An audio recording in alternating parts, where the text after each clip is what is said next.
గుడి కడుతున్నాం అనగానే కార్యం అమ్మవారు చెప్పినప్పుడే కొన్ని నిబంధనలు చెప్పడం జరిగింది. అంటే దేవుడి దగ్గరికి ఈజీ యాక్సెస్ లేకపోవడం అని మన గుళ్ళో దాన్ని పాటించము. ప్రతి గుళ్ళల్లో చెప్పాలి అంటే ఏం చెప్తారు?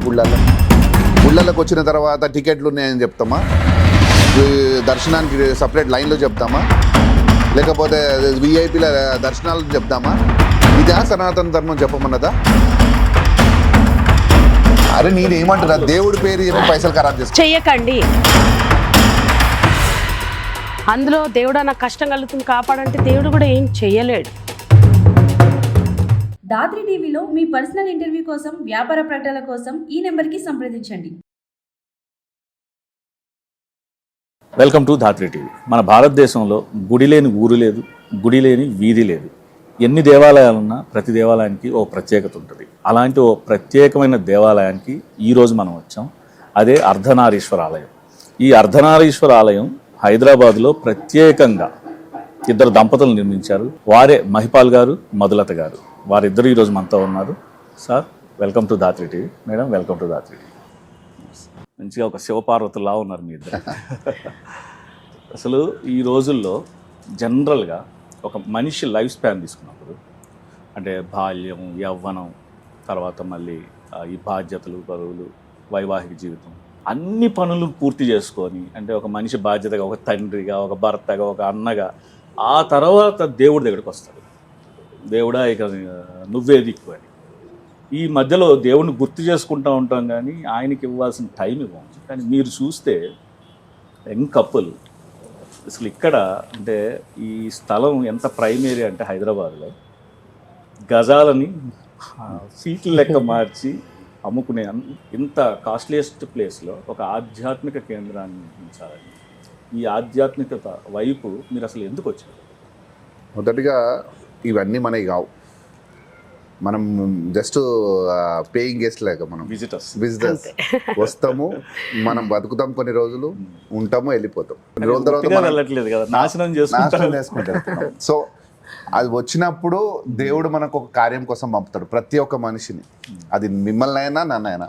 ఈరోజు నన్ను ఈ దైవ కార్యం కోసం పంపించండు, మిమ్మల్ని నిజాలను బయట పెట్టమని చెప్పి ఒక మీడియా సంస్థలో మిమ్మల్ని పెట్టాడు.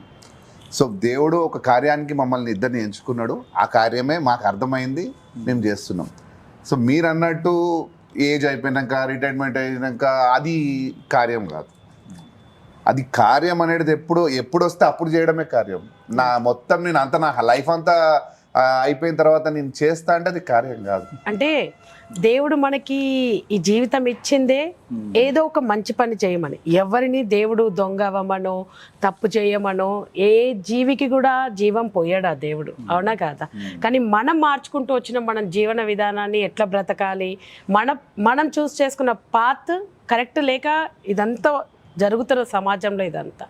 మాకు ఆ పాత్లో చాలా ఎర్లీ స్టేజ్లో మాకు అర్థమైపోయింది, దీనికోసం పుట్టినము, ఇంకా ఇది చెయ్యాలి అని చాలా గట్టిగా దృఢంగా దీన్ని చూడడము, నమ్మడము. మాకు రియాలిటీస్ అంటే ప్రతి మనిషి జీవితంలో అంటారు దేవుడు ఏదో ఒక విధంగా ఎదురుపడతాడు, తన జీవితం ఏందో చూపిస్తాడు, లేదా తను చేయాల్సిన పని ఏందో దేవుడు ఒక మనిషి రూపంలోనో, ఒక పని రూపంలోనో, వస్తువు రూపంలోనో, ఏదో ఒక రూపంలో ఒక 3 సార్లు మనకు అవకాశం ఇస్తూ చూపిస్తూ ఉంటాడని మాకు చాలా ఎర్లీగానే అర్థమైపోయింది. దేవుడు మాకు ఈ అవకాశం ఇస్తున్నాడు, మేము తెలుసుకున్నాము, అందుకే ఇది చేయడం జరిగింది. కానీ లేకపోతే అంటే ఏదో పేరు కోసమో, లేదా డబ్బు ఉంది కదా కట్టేసేస్తే అయిపోతుందని కదా. ఎంత డబ్బున్నా ఏమున్నా దైవ కార్యం చేయాలంటే ఆ శక్తి మనకు ఆ శక్తిని ఇవ్వాలి. ఇప్పుడు దైవ సంకల్పం. ఇప్పుడు ఈ అంటే మన కలికాలం అంటారు కదా, కలికాలంలో ఏజ్ అయిపోయినాక కట్టాలని. కానీ అంతకు మునుపు ఇప్పుడు ఆదిశంకరాచార్యులు ఆయన ఏజ్ ఎంత? చిన్న చిన్న వాళ్ళకి జ్ఞానోదయం అయింది. మనం ఎలా ముందుకు పోవాలనేది ఒక రూట్ ని చూపించిన వాళ్ళు చాలా చిన్న ఏజ్ లో వాళ్ళే. సో అట్లాంటి వాళ్ళని మనం చూడట్లేదు. ఇక్కడ మనం చూసేది ఏంటంటే గుళ్ళ పేర్లు చెప్పుకొని నేను చైర్మన్ని, నేను అక్కడ కమిటీ మెంబర్ని, నేను ఇవి చెప్పుకోవడానికి గుళ్ళు కట్టవద్దు ఎవరు కూడా. నేను క్లియర్గా చెప్తున్నా, దేవుడు మీకు కార్యం ఇచ్చినప్పుడే మీరు ఆ పని చేయండి. ఏదైనా సరే, అది మంచి పని అయినా సరే అది దేవుడి కార్యమే. మీరు నలుగురికి సహాయం చేస్తున్నారా, అది దేవుడు మీకు ఇచ్చిన కార్యం. అది దేవుడు ఆ రూపంలో చేయమని చెప్పి మీకు ఆ దేవుడు ఆ కార్యాన్ని ఇచ్చిండు, మాకు ఈ రూపంలో ఇచ్చిండు. మీరు ఇప్పుడు ఈ మాట అన్నారు కదా, ఎవరో ఏదో చేశారని గుళ్ళు కట్టద్దని. నాకు తెలిసి మీకు కూడా అలాంటి ఫస్ట్ ఇదే క్వశ్చన్ ఎదురై ఉంటుంది నాకు తెలిసి. గుడి కడుతున్నావు అనగానే ఎవరిని చూసి కడుతున్నావు, లేకపోతే ఏ హుండీలు నింపుకో అంటే నేను అనేది ఏంటంటే ఎదురై ఉంటాయి. వాళ్ళకి ఏ సమాధానం చెప్పారు? ఇప్పుడు ఒకటే విషయం, మేము ఏ సమాధానం చెప్పలేదు. ఫస్ట్ మాకు అమ్మ ఇచ్చిన కార్యం అది చేసినాం. ఆ తర్వాత ఈ గుడి ముందుగా చెప్పాలంటే మాకు అమ్మవారు చెప్పినది ఒకటే, ఎవరి కోసం మీరు ఆలోచించి కట్టాల్సిన గుడి కాదు ఇది. ఫస్ట్ మీకు ఇచ్చిన కార్యాన్ని మీరు నెరవేర్చండి, ఎవరి రాసి పెట్టుంటే వాళ్ళు మాత్రమే ఇక్కడికి వస్తారని చెప్పింది. వాళ్ళ కోసం, ఎవరి కోసం, మనుషుల కోసం కట్టిన గుడి కాదు. అంటే అర్థం చేసుకోవాల్సింది ఏంది అని అంటే, మాకు ఈ కార్యం అమ్మవారు చెప్పినప్పుడే కొన్ని నిబంధనలు చెప్పడం జరిగింది. ఎవరిని ఉద్దేశించి, ఎవరి దగ్గర నుంచి ఏది ఆశించి, లేదా ఈ కార్యం చేయాలంటే మనుషులు చెప్పిన మాటలు విని ఈ ఆచారం, ఆ పద్ధతి, ఇది అది అని కూడా ఎవరి దగ్గర సలహాలు కూడా తీసుకోవద్దని అన్నారు అమ్మవారు. ఇక్కడ మేమిద్దరము, మాతో ఉన్న మా పని వాళ్ళు తప్పితే ఇంకా ఎవ్వరికి సంబంధం లేనిది ఇది. అంటే ఎవరి సలహాలు ఎవరు కానీ, ఇప్పుడు చాలామంది మాకు చెప్పిండ్రు గుడి కట్టేటప్పుడు 5గురి దగ్గరైనా పైసలు తీసుకొని కట్టాలి, లేకపోతే దైవ కార్యమే చెయ్యొద్దు అని చెప్పని అన్నారు. ముందుకు పోదు అని చెప్పి ఇంత పెద్ద గుడి కట్టినాం, ఒక్క రూపాయి కూడా ఎవరి దగ్గర తీసుకోలేదు. సింగిల్ పెన్ని, ఒక్క రూపాయి అన్న తీసుకోవాలి అన్నారు. మేము తీసుకోలేదు. తీసుకోకపోయినా మేము కట్టగలిగినాం. అది మనిషిలో ఒక స్వార్థం. నిజం చెప్పాలంటే ఆ రూపాయి అన్న పెట్టాలి అని అంటే పెట్టి, నేను రూపాయి ఇచ్చినా అని జన్మలకి వాళ్ళ పిల్లల తరతరాలు చెప్పుకునేటట్టు వాళ్ళు 100 మందికి చెప్పిపోతారు. పలానా గుడి కడితే మేము అందులో ఒక ఇన్ని పైసలు ఇచ్చినాము, ఆ గుడికి మేము గంట ఇచ్చినాము, ఈ గుడిలో మేము డోర్ చేయించినాము, ఆ గుడిలో మా పేరు మీదనే ఇది ఉంది. ఒక్క పూట అన్నప్రసాదం చేస్తే 100 మందికి చెప్పుకుంటాం. ఒక పెద్ద బ్యానర్ వేయించుకుంటారు, మేము ఇంతమందికి ఇక్కడ ఈ గుళ్ళో అన్నదానం చేయించినామని స్టేటస్లు పెడతారు. 100 మందికి చుట్టాలకు చెప్పుకుంటారు, ఫ్రెండ్స్కి చెప్పుకుంటారు. And first of all personal invitations ఉంటాయి. పలానా చోట నేను అన్నప్రసాద కార్యక్రమం అన్నప్రసాదం కూడా అన్నారు, అన్నదానం చేస్తున్నాను నేను, ఇక్కడ రండి అక్కడ రండి అని చెప్పి. అంటే నలుగురికి చూపించుకోవడానికి చేసేది మంచి పని ఎట్లా అవుతుంది? ఏ స్వార్థం లేకుండా చేసేదే దేవుడికి సంబంధించిన కార్యం మా దృష్టిలో. ఎందుకంటే మేము ఇక్కడ అదే చేస్తున్నాము. ఎవరికి చెప్పుకోవాల్సిన అవసరం లేదు, ఎవరికి చూపించాల్సిన అవసరం లేదు. ఇవాళ చాలామంది అడుగుతున్నారు, వాళ్ళ ఫేమ్ కోసం చేస్తున్నారు, డబ్బులు సంపాదించుకోవడానికి, లైకుల కోసం. ఇన్స్టాగ్రామ్లో లైకులు మేమేం చేసుకుంటాము, యూట్యూబ్లో లైకులు మేమేం చేసుకుంటాం.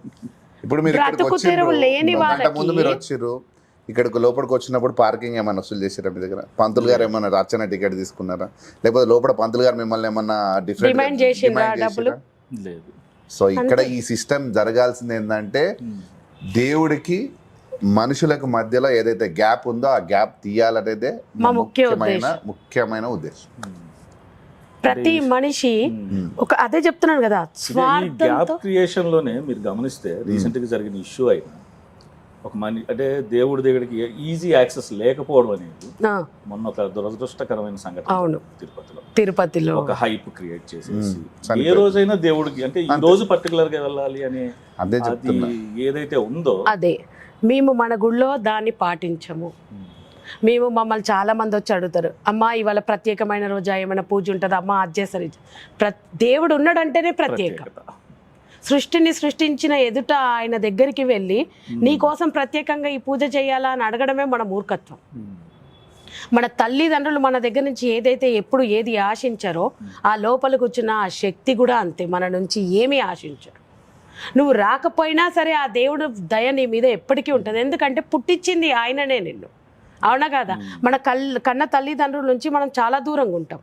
ఎక్కడ ఉన్నా సరే పొద్దున లేచినప్పటి నుంచి రాత్రి వాళ్ళు పడుకునే వరకు మన తల్లిదండ్రులు మన గురించి ఏదో ఒక విధంలో ఆలోచిస్తూనే ఉంటారు, మనకి మంచి జరగాలని చూస్తూ ఉంటారు. ఆ దేవుడు కూడా అంతే. చాలామంది చాలా మూర్ఖమైనవి చూస్తున్నాము ఇవాళ రేపు మేము ప్రతి విషయంలో కూడా. అంటే ఇది ఎవరిని ఉద్దేశించి అనేది కాదు, కానీ మనుషులు తప్పుదారిలోకి వెళ్ళిపోతున్నారు, నిజమైన శక్తిని మర్చిపోతున్నారు. ఆ మనిషిని శక్తి అంటే ఆ దేవుడు సృష్టించిన మనిషిని నమ్ముతున్నారు, దైవాన్ని మర్చిపోతున్నారు. మళ్ళీ వాళ్ళు ఫీల్ అయ్యేది ఏంటంటే దేవుడికేగా మేము చేసేది, దేవుడి మీద భక్తే కదా, ఈ పూజ దేవుడి కోసమే కదా. దేవుడి కోసం కాదు, దేవుడికి ఎందుకు చేస్తున్నావు? నువ్వు ఒక అవసరానికి అతని దగ్గరికి వెళ్తున్నావు, వ్యక్తి దగ్గరికి, ఏమని, నాకు డబ్బులు రావట్లేదు, నాకు డబ్బులు కావాలి, ఏం చేయమంటారు? అప్పుడు నీ అవసరమే కదా అది. దేవుడు నీకు ఎంత ఇవ్వాలో అంత ఇస్తున్నాడు, అవునా కదా? నీ అతి ఆశకి పోయి దేవుడిని నమ్మకుండా, నీకు దేవుడిచ్చిన పనిని చక్కగా చేసుకోకుండా ఈజీ వేలో డబ్బులు కావాలని పూజలు చేయించుకేసుకుంటే ఎక్కడి నుంచి వస్తాయి? అవునా కదా? ఇవన్నీ ఏ జాతకాలు, ఏ నవగ్రహ పూజలు నిన్ను మంచి చేయవు, ఆ జాతకాలు నిన్ను పీడించవు. ఎందు గురించి అంటే దేవుడు మనకు రెండే మార్గాలు ఇచ్చాడు, ఒకటి మంచి, రెండు చెడు. మంచి మార్గంలో నడిస్తే బాధలు ఉంటాయి, నేను కాదన్నాను. కానీ నిజంలో మీరు బతకడం మొదలు పెట్టండి, నీ ముందట ఎదురు మనిషి నిలబడడానికి భయపడతాడు. ఎందుకంటే వాడు కరెక్ట్ ఉంటాడు రా బాబు, వాడితో కరెక్టే ఉండాలి మనం అని. అదే చెడు మార్గంలో మనం నడిచినాం అనుకోండి, ఇనిషియల్గా చాలా హ్యాపీగా ఉంటాం. కింద పడ్డరా మీ కర్మ మీతో పాటే నడుస్తుంది. అంటే కర్మ సిద్ధాంతాన్ని నమ్మండి, కానీ ఈ దేవుడి దగ్గర పోయి దేవుడి పేరు చెప్పి పైసలు ఖరాబ్ మాత్రం చేసుకోకండి. దేవుడు మనకు రెండే మార్గాలు, ఒకటి మంచి, రెండు చెడు. ఏ మార్గంలో మీరు నడుస్తారనేది అది మాత్రమే చూడండి. ఇప్పుడు మంచి దారిలో నడిస్తే మనకి మంచి ఎదురవుతుంది, టైం పడుతుంది. మనం చెడు మార్గం నేర్చుకొని అందులో దేవుడు నాకు కష్టం కలుగుతుంది కాపాడంటే దేవుడు కూడా ఏం చెయ్యలేడు. మనిషి తెలుసుకోవాల్సింది అదే. అంటే ఇంత చిన్న వయసులో మీరు ఈ ఆధ్యాత్మికత వైపు మరలడానికి ఇంకొకటి, ఫ్యామిలీలో ఇప్పుడు అన్నదమ్ములే ఒకరి అభిప్రాయాన్ని ఇంకొకరు సపోర్ట్ చేస్తారో లేదో తెలియదు. ఈ రోజుల్లో ఆధ్యాత్మికంగా ఉండడం అనేది చాలా కష్టం. అందులోనూ ఇలాంటి మెట్రో సిటీస్లో మీరు పర్టికులర్గా ఇలాంటి ప్లేస్లో ఉండి అట్లా మేడం కూడా మీకు సపోర్ట్ చేయడం, ఇదే ఆధ్యాత్మిక. సో విషయం ఏంటంటే అనుకోకుండా జరిగిపోయిన థింగ్స్ ఉంటాయి. నేను ఇప్పుడు ఒక దైవ కార్యం చేయాలంటే నువ్వు ప్లాన్ చేసుకున్నట్టు ఉండదు. నువ్వు ఇట్లా పోయి ఈ రోజు నేను గుడికి పోవాలి, ఆ గుడికి ప్లాన్ చేసుకుని ఈ రూట్లో పోవాలని ఉంటుంది. ఇది ఆ రూట్ కాదు, నిన్ను పదే పదే తెచ్చి పడేస్తుంది. అది జరిగింది, అదే జరిగింది. నేను ఇప్పుడు ఈ కార్యం మాకు తెలిసిన తర్వాత నేను 9 నెలలు వదిలిపెట్టేసిన. ఇది ఉంటుందా అంటే నేను 2020 నేను ఈ కార్యం ఉన్న తర్వాత నేను నెగ్లెక్ట్ చేసిన. అసలు ఈ మన లైఫ్లో ఈ ఏజ్లో ఇట్లాంటివి ఏమైనా ఉంటాయా అని చెప్పి సగం నమ్మాలి, మళ్ళీ ఒక స్టెప్ వెనకకి రావాలి. అంటే ఈ సమాజాన్ని చూసి, అంటే నిజమా అబద్ధమా అని 9 నెలలు నేను భ్రమలోకి వెళ్తున్నామా లేకపోతే కానీ మేము ఎట్లాంటి వాళ్ళం అంటే సైంటిఫిక్ గా లేనిది ఏది నమ్మము. సైంటిఫిక్ రీజన్స్ ఇప్పుడు మనం మూఢనమ్మకాలతోటి కార్యం చేయలే. ప్రతి థింగ్ మాకు అమ్మవారు కొన్ని ప్లేసెస్కి పంపించడం జరిగింది. మేమే ఆశ్చర్యపోయినాం. ఆ మెరాకిల్స్ మేము చెప్పుకుంటే కూడా మాకు కనెక్టివిటీ ఎలా కుదిరింది. అమ్మవారు మాకు అమ్మ చెప్తుంది. అంటే ఈ బయట ఇప్పుడు శిగాలు ఊగుతారు అట్లాంటి టైప్ కాదు, ఓన్లీ ఈ కార్యం కోసమే ఒక వాయిస్ వినడం, ఒక వాయిస్ తో వింటాము. ఆ వాయిస్ ఏకాంతంగా ఉన్నప్పుడా లేకపోతే అమ్మ ఎప్పుడు చెప్పాలనుకుంటే అప్పుడు ఒక వాయిస్ వినిపించడం జరుగుతుంది. ఆ వాయిస్ త్రూనే ఇవాళ ఇక్కడ కూర్చున్నాం మేము. ఇంత పెద్ద గుడి అయ్యింది ఆమె ఆదేశంకి. మీకు ఒక విషయం తెలుసా, ఇక్కడ ఈ పాదాలు ఉన్నాయి ఆమె ఆదేశమే. ఇంత పెద్ద ఏది గుడి కట్టినా ఇక్కడ చిన్న ఇసుక రేణువు కూడా ఆమె ఆదేశమే. మా సొంతంగా మేము నిర్ణయం తీసుకొని అంటూ ఏమీ చెయ్యలేదు, చెయ్యము కూడా.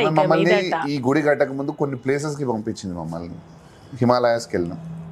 అసలు ఆ హిమాలయాస్ లో ఆ ప్లేస్ అంటే పెద్దగా ఫేమస్ ఉన్న ప్లేస్ కాదు అది.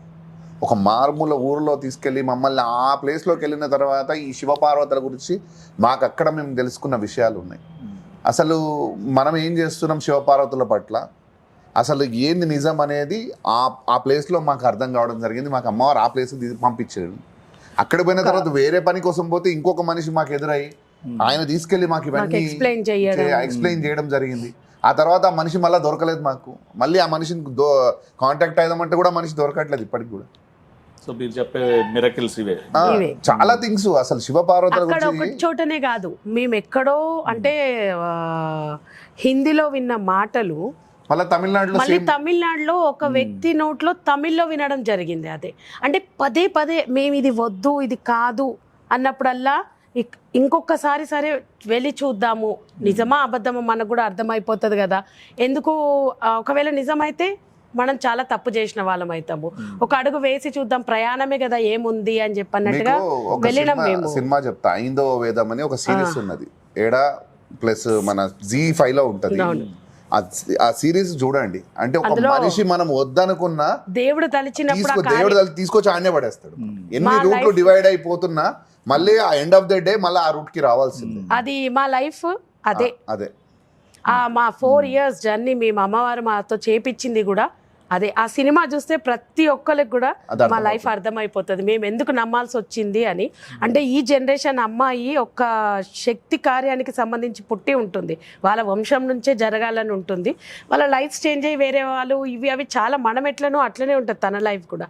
కానీ దైవ కార్యం టైం వచ్చినప్పుడు ఎక్కడో ఉన్న అమ్మాయి ఎక్కడెక్కడి నుంచో తిరిగి ఆ శక్తి ముందుకు వచ్చి నిలబడుతుంది. ఎక్కడ ఆమె బెంగాల్లో ఉండేది, ఆమె వచ్చి తమిళనాడులో తన కార్యానికి వస్తుంది. సో మా లైఫ్ కూడా అట్లనే అమ్మవారు విషయాలు కొన్ని చెప్పినప్పుడు నమ్మి నమ్మక వెనక మేమిద్దరం కూడా ఫస్ట్ మాకు తెలియదు, మేము ఎవరో కూడా తెలియదు, మేమిద్దరం కనెక్ట్ కావడము ఇవన్నీ జరగడము అదంతా మా లైఫ్ లో మెరాకిల్స్. ఇంకంతకు మించి ఇంకే ప్రతి మనిషి పుట్టుక. ఇప్పుడు ఈ క్షణం కూడా మీరెవరో నేనెవరో మనకు తెలియదు. నిన్నటి వరకు అమ్మాయి ఎవరో తెలియదు, మీకు కాల్ చేసి ఇవన్నీ కోఆర్డినేట్ చేసి ఇంటర్వ్యూ తీసుకునే వరకు కూడా ఆమె ఎవరో నాకు తెలియదు. ఆమె నేను ముఖం కూడా చూడలేదు, ఫస్ట్ టైం ముఖం చూస్తాను. అంటే మీ రోజు కూడా ఈ రోజు మిమ్మల్ని అంటే దేవుడు నిర్ణయిస్తాడు ఎవరి ద్వారా ఏది బయటికి వెళ్ళాలి. ఈ సృష్టిలో మనం అందరం కూడా ఇది అందరు తెలుసుకోవాల్సిన విషయం. మన చావుని మర్చిపోయి బతుకుతూ ఉంటాం కదా. ఈ క్షణం పోతారా, మీరు ఇంకొక 20 సంవత్సరాలకు పోతాం, ఎవరికి తెలియదు. తెలుసా మీకేమన్నా? సో మనం తెలుసుకోవాల్సిన విషయం ఏంటంటే మీరు పుట్టినప్పుడే మీ చావు దేవుడు రాస్తాడు. డిలే ఎందుకు అవుతుందంటే మనం చేసుకునే పాప కర్మాల బట్టి డిలే అవుతుంది మన సాగు. అంటే మన కర్మ మనం అనుభవించబోవాలి కదా. సో దాంట్లో మీరు తెలుసుకోవాల్సింది ఏంటంటే మీరు ఎక్కడికి పోవాలనేది దేవుడు రిటర్న్ ఆల్రెడీ. ఈరోజు మీరు అనుకున్నారా ఇక్కడికి వస్తాను? అనుకున్నారా మీరేమన్నా? అంటే ఒక 2 రోజుల ముందు మీరు అనుకున్నారా నేను నా దగ్గర ఇక్కడ ఇంటర్వ్యూ తీసుకుంటాం ఈ ప్లేస్లో అని చెప్పి? అనుకోలేదు కదా.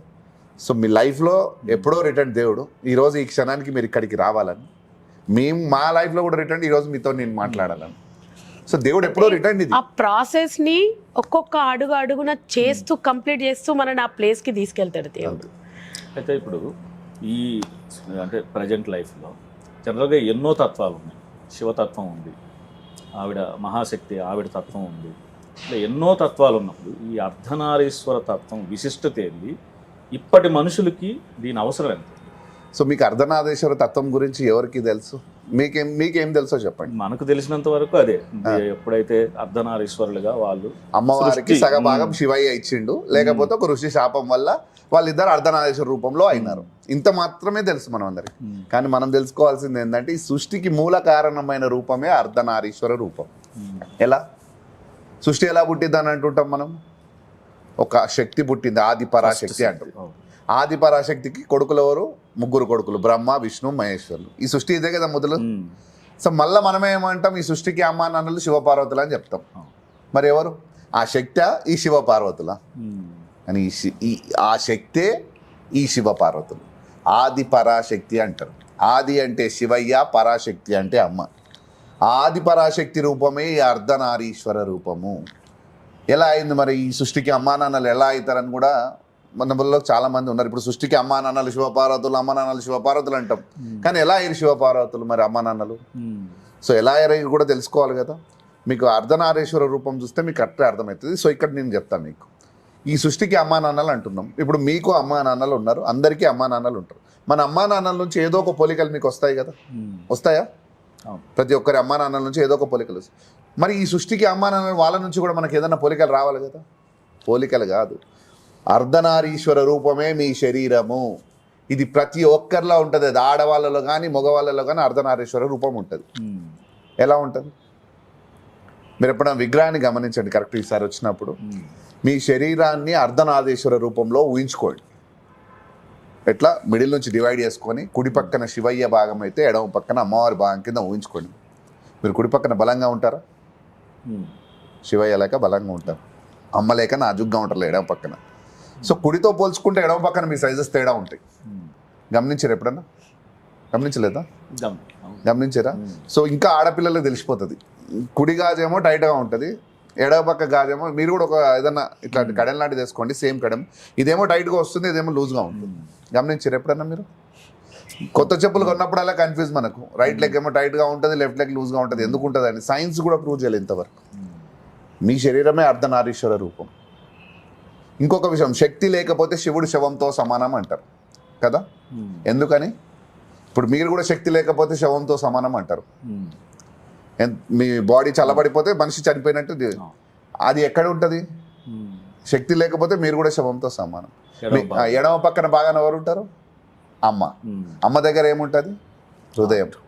ఈ హృదయం నుంచే కదా బ్లడ్ ఫ్లో అవుతుంది మొత్తం బాడీ సర్క్యులేషన్. ఈ హృదయం పని చేయకపోతే మీ శరీరం పనిచేస్తుందా? మీ బాడీలో ఏ పార్ట్ ఖరాబ్ అయినా మీ శరీరం బతికి ఉంటుంది, కానీ ఇది పని చేయకపోతే మీ శరీరం పనిచేయదు. బ్లడ్ ఫ్లో అనేది లేకపోతే మనిషి చచ్చిపోతాడు. సో ఇదే శక్తి లేకపోతే శివుడు శవంతో సమానం, శక్తి లేకపోతే మన సృష్టి లేదు అని చెప్పడానికి ఇదే నిదర్శనం. అర్ధనాదేశ్వర రూపం అంటేనే అది. అంటే వాళ్ళిద్దరూ మేమిద్దరం కలిసి ఉంటేనే మీ శరీరం మీ జీవనము అని చెప్పి ఈ సృష్టికి మూలమే ఆ అర్ధనాదేశ్వర రూపం. సో చాలా జరిగింది మంది ఏమైందంటే, మనము ఈ అర్ధనారీశ్వర రూపాన్ని ఎందుకు మనం ఎవరు చెప్పలేదు అంటే, సృష్టి పుట్టినప్పుడు వాళ్ళందరూ ఇప్పుడు మన కోసం వాళ్ళు విడిపోయినారు ఆడామవ కింద. ఇప్పటి వరకు సృష్టిలో వాళ్ళిద్దరిని ఎక్కడ కలిపి పూజించాం మనం. మీరు ఎక్కడ శివాలయంకి వెళ్ళాలండి, మీరు శివుడికి మాత్రమే పూజ చేస్తారు. పక్కనే అమ్మవారి గర్భగుడి ఉంటుంది, మళ్ళీ అక్కడికి వెళ్తే అమ్మవారికి మాత్రమే పూజ చేస్తారు. అంటే ఈ సృష్టిలో ఎక్కడ మంత్రం చెప్తారు అని చాలా మంది అంటున్నారు. మళ్ళీ మనం ఈ మాట అన్నప్పుడు ఎందుకు జరగదు, అమ్మ శివయ్య దగ్గర క్రింద ప్రాణమటం అమ్మనే అని చెప్పి అంటున్నారు. కానీ మంత్రం మరి అమ్మ దగ్గర శివయ్య ఎక్కడ ఉన్నాడు? అమ్మ దగ్గర శివయ్య లేడు. సరే మీరు అన్నట్టే శివయ్య దగ్గర క్రింద అమ్మవారు అనుకోండి, మరి అమ్మ దగ్గర శివయ్య లేడు. సో ఎక్కడ కూడా కలిపి పూజించాం. సో మొదటిసారి వాళ్ళు ఈ సృష్టి పుట్టినప్పుడు మనందరి కోసం విడిపోయినారు. ఇప్పటిదాకా వాళ్ళని ఎక్కడ కలిపి పూజించాం, కలిపి చూడము. మొదటిసారి అమ్మ మాకు కార్యం ఇవ్వడం జరిగింది. అదే కార్యం మేము ఇక్కడ చేస్తున్నాం. ఇక్కడ నుంచి వాళ్ళని ఇక్కడ నుంచైనా వాళ్ళిద్దరిని కలిపి పూజించండి. ఈ సృష్టిలో వాళ్ళు ఒక్కటిగానే వచ్చిర్రు, వాళ్ళని ఒక్కటిగానే చూడాలి. ఆ శరీరమే మనది, మన సృష్టికి అమ్మ నాన్నలు చెప్పడానికి ఈ అర్ధనారీశ్వర రూపమే నిదర్శనం. చాలా మందిలో అర్ధనాదేశ్వర రూపం అంటే చాలా తప్పుగా వెళ్ళిపోయింది. లైక్ పాపం ట్రాన్స్జెండర్స్ని వాళ్ళని వీళ్ళని చూసి అర్ధనాదేశ్వరులు అంటే ఒక ట్రాన్స్జెండర్ అని అనేస్తున్నారు. అది ఒక ట్రాన్స్జెండర్లోనే కాదు, మన అందరిలో వాళ్ళు ఉన్నారు. సూర్యనాడి చంద్రనాడి అంటారు, అది వాళ్ళ తత్వం. వాళ్ళ తత్వమే కదా, అవునా కాదా?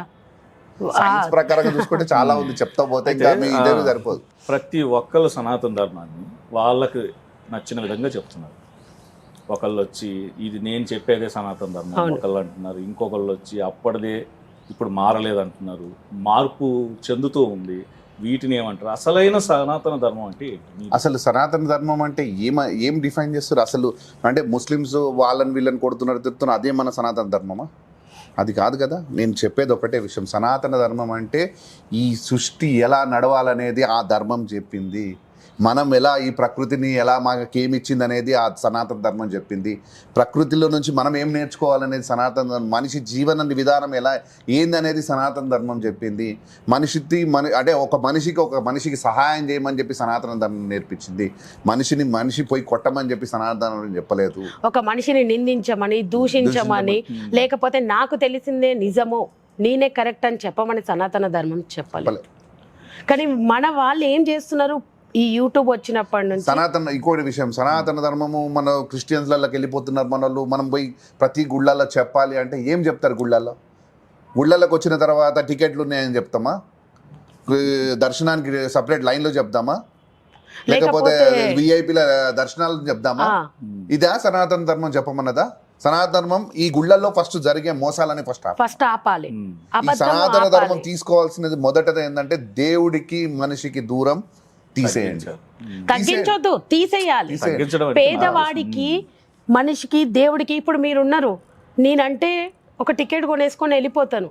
పాపం నా ఇంట్లో పని చేసే పని వాళ్ళు గుడికి వెళ్తే ఇప్పుడు నా దగ్గరికే వస్తారు. ఏదైనా ఎక్కడికైనా వెళ్ళాలంటే, అమ్మ మళ్ళీ లైన్లో నిలబడాలి, పనికి రావాలి, లేట్ అయిపోతుందమ్మా, ఒక 100 రూపాయలు అమ్మా, తొందరగా వెళ్ళి వచ్చేస్తా అని అడుగుతారు. వేదాలని అంటే ప్రజల దగ్గర తీసుకుపోయి ఇప్పుడు మన వేదం ఏందనేది సైన్స్ ప్రకారంగా చూపిస్తే, ఇప్పుడు ఫారినర్స్ వచ్చి కుంభమేళల్లో స్నానం చేస్తున్నారంటే ఎందుకు చేస్తున్నారు? వాళ్ళు మన సనాతన ధర్మంలో ఉన్న మన వేదాలను చదువుతున్నారు. వాళ్ళు మన జీవన విధానం అది తెలుసుకొని వస్తున్నారు. కానీ మనం చేసే పూజలు, ఈ యాగాలు దాంట్లో వల్ల రావట్లేదు. వాళ్ళు దాంట్లో ఉన్న సైన్స్ నచ్చింది వాళ్ళకు. అంటే మనం ఎక్కడికి వెళ్ళి, అంటే మన మూలము మన పుట్టుక ఎక్కడి నుంచో ఉందనేది ఆ 4 వేదాలలో ఉంది. అది తెలుసుకొని ఆ ఫారినర్స్ మన కల్చర్, మన రిలీజన్, మన దాన్ని నమ్ముతున్నారు, హిందుత్వాన్ని. ఆ హిందుత్వాన్ని మనం సైన్స్ ప్రకారంగా తీసుకెళ్తే ఇంకొక 4 మన దగ్గరకు వస్తారు. మన పిల్లలు వాళ్ళ కల్చర్ అడాప్ట్ చేసుకుంటున్నారు అని అంటున్నారు, కానీ మనమే వాళ్ళకి ఆ ఛాన్స్ ఇవ్వట్లేదు. ఎందుకనంటే ప్రతిదీ కూడా ఒక డబ్బు, ఒక పదవి, ఒక అహంతో మూడేసుకొని వెళ్తున్నాం ఎక్కడికి వెళ్ళినా కూడా. తెలుసా, ప్రతి గుడికి వెళ్ళినప్పుడు ఎక్కడ చూసినా అదే కనిపిస్తుంది. ఇంకొకటి నేను చెప్పదలుచుకుంది కూడా, జనరల్గా చూసినప్పుడు ఆ ధర్మం గొప్పది, నా గుడి గొప్పది ఇలా చెప్తూ ఉంటారు. ఏవో ప్రత్యేకంగా కొన్ని ఆలయాలు అంటే ఆ ప్రాముఖ్యతను బట్టి అక్కడికి వచ్చే మనుషులను బట్టి ఆ గుడి ఆ పరిసరాలు బాగుంటాయి. ఎన్ని గుళ్ళ దగ్గర కోనేర్లు అసలు ఎలా కలుషితం అయిపోయి ఉంటాయంటే దాన్ని పట్టించుకునే నాదుడు ఉండడు. ఆ గుడిలో నిత్య పూజలు జరుగుతాయి కానీ కోనేరు కానీ పట్టించుకోడు. ఎవ్వరు ఇక్కడ వాడు నన్ను ఇట్లా అన్నాడు వీడు నన్ను అట్లా అన్నాడు అంటాడు. కానీ ఒక 10 మంది ఆ ఊర్లో ఉన్న దేవుడిని నమ్మే ఒక 10 మంది ఒక్క రోజు తలుచుకుంటే అది క్లీన్ ఆ 10 మంది కూడా అవసరం లేదు. ఏ యూట్యూబ్ ఛానళ్ళ ముందు కూర్చొని మాట్లాడుతున్నారు చూడండి, సనాతన ధర్మాన్ని కాపాడుతున్నాం పోరాడుతున్నాం అని.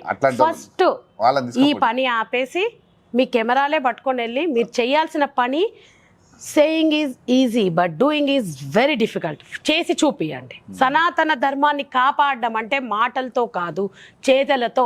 ఇక్కడ మేమిద్దరం చేతలతో కాపాడుతున్నాం దాన్ని, ప్రాక్టికల్గా చేసి చూపిస్తున్నాము. అందరూ సమానమే అనేది మేము చెప్తున్నాం ఇక్కడ.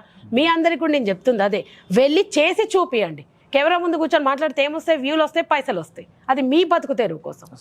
మనిషి మారుతాడు ఆ మాటతోటి? నాకు చెప్పండి. మీ ఆవేదన చూస్తుంటే నాకు ఒకటి అడగాలనిపించేది. మీరు ఒక కార్యం కోసం ఒక డెసిషన్ తీసుకున్నారు, అది ఇలాంటి రోజుల్లో ఇంత వ్యతిరేకత మధ్యలో ఒక గుడి కడుతున్నారు, ఇంత చేస్తున్నారు, మీ వెనక అమ్మవారే ఉన్నారు, ఇంత చేసి ఇంత మంచి చేస్తున్నప్పుడు అసలు మీ మీద ఈ వ్యతిరేకత, ఈ నెగిటివిటీ ఎందుకు జరుగుతుంది? ఒక విషయం మీకు చెప్తా. అబద్ధం జల్దీ పబ్లిక్లోకి వెళ్ళిపోతుంది. అది తొందరగా ఎంత ఫాస్ట్గా పోతుంది. నిజం ఉంటుంది చూసినారా, స్లోగా వస్తుంది, వచ్చి బదల కొడుతుంది చూసినారా, ఇక అది నామరూపాలు లేకుండా పోతుంది అబద్ధం. అదే జరుగుతుంది ఇక్కడ. ఇన్ని మాకు 4 సంవత్సరాల నుంచి మేము చేస్తున్న కార్యం ఇంత, ఇప్పుడు ఒక గుడి కట్టి ఇంత తొందరగా ఇంత పబ్లిక్లో మీకు పోయింది అంటే అమ్మ ఉంది కాబట్టి, ఆ నిజం ఉంది కాబట్టి ఆ ముందుకు పోయింది.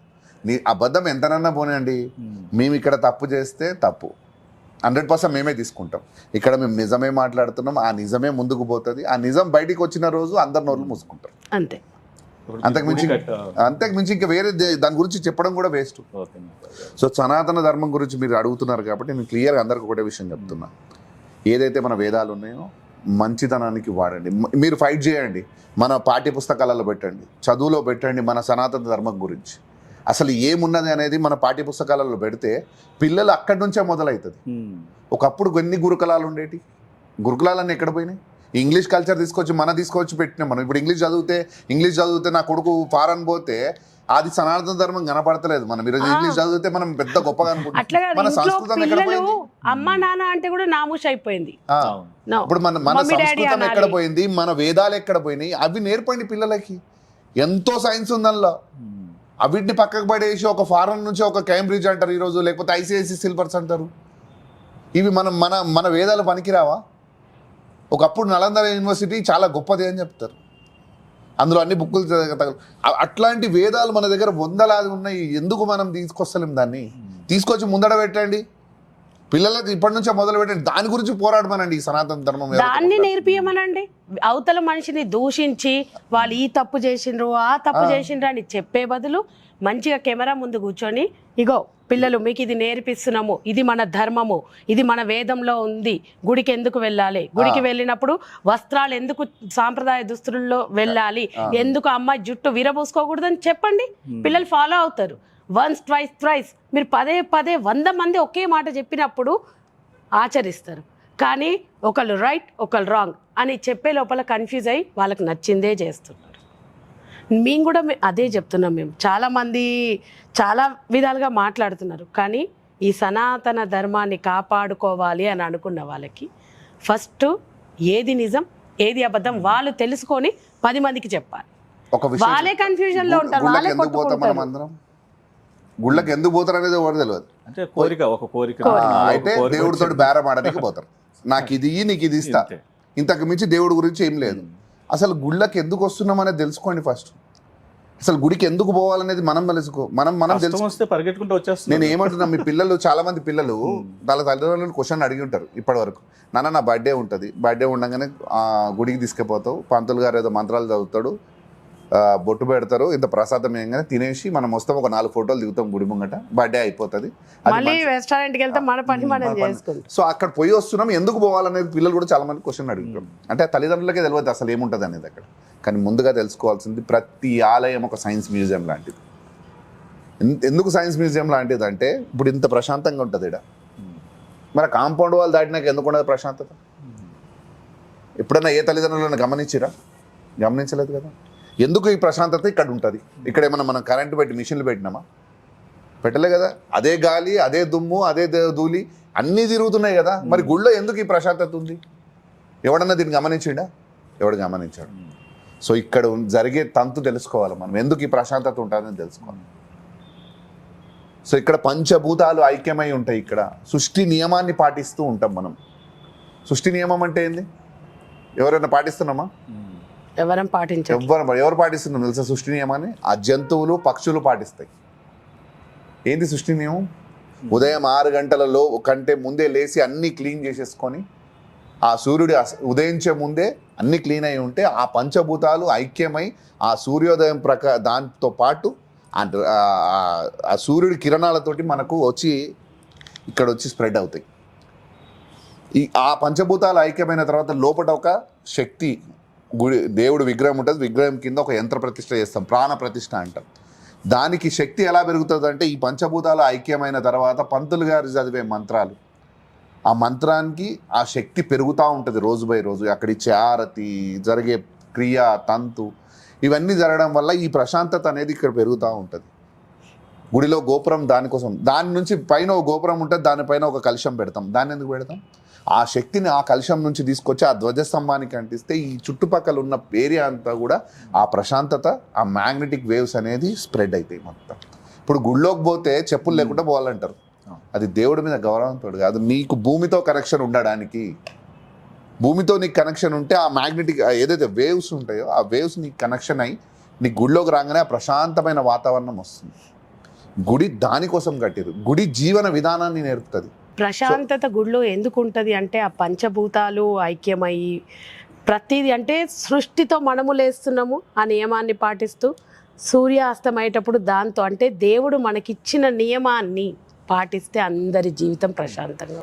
ఈ దేవాలయంలో మీరు అంటే ఇప్పుడు చెప్పినట్టు అర్ధనారీశ్వరులు ఇద్దరిని కొలవడం అనేది ఎందుకు మంచిది? జరిగితే అంటే కొలిస్తే జరిగే అద్భుతం ఏం జరుగుతుంది? 2 అతీతమైన శక్తులు, ఒకటి శివుడు అయితే ఒకటి అమ్మ. ఈ సృష్టికే అమ్మా నాన్నలు అంటున్నాం. ఆది అంతం వాళ్ళే. సో సృష్టిలో పుట్టుకనే ఒక శక్తి రూపంలోనే చూస్తాం మనం. ఈ సృష్టిలో ఒక శక్తి ఉంది. ఆ శక్తిని ఇప్పుడు అందరూ అదే శక్తిని కొలుస్తుంటారు. ఎవరు? ఇక్కడ ముస్లిమ్స్ కానీ, క్రిస్టియన్స్ కానీ, మనము కానీ ఒక శక్తి ఉంది అంటాం. అది ఏ ధర్మమైన ఉండని, ఏ కులమైన ఉండని, ఏ మతమైన ఉండని, కానీ ఒక శక్తి గురించే మాట్లాడతాం. ఆ శక్తే వీళ్ళిద్దరు. అందుకోసానికనే ఆ శక్తిని కొలవమనేది కూడా దానికోసం.